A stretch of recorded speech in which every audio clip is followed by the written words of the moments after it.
ও বউ, কি হয়েছে? ও শাশুড়ি আমার বউ ঘরে যাবে না? না যাবে না, গাইয়া ভূত একটা। আগে জানলে মেয়ের সাথে বিয়েই দিতাম না। আগে ভালো করে স্টাইল দিতে শেখো, তারপরে আমাকে নিতে আসবে। চলে এসো মা। না, আমাকে স্টাইল শিখতে হবে, না হলে আমার বউ যাবে না। কিন্তু স্টাইলটা কি জিনিস? ও দাদা, আমার বউ আমাকে স্টাইল শিখতে বলেছে, স্টাইলটা কি জিনিস গো? আমাকে তোমার দাদা মনে হচ্ছে? আমাকে দেখতে পাচ্ছ না? হ্যাঁ তো, তুমি ছেলেদের জামা পরেছো কেন? এখন এটা স্টাইল। যা বাবা, মেয়েরা ছেলেদের ড্রেস পরেছে, এটা নাকি স্টাইল?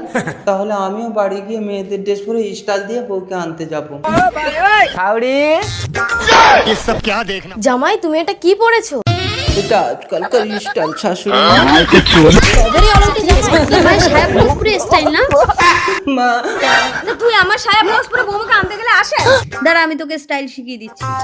বৌমা আসবে না, বৌমার মা আসবে। এইবার তোকে যা ড্রেস পরিয়ে দিচ্ছি, তোর স্টাইল দেখলে তোর শাশুড়ি পাগলা হবে। যাবা মা? যা। হ্যাঁ, এইবারে স্টাইল ঠিক আছে। স্টাইল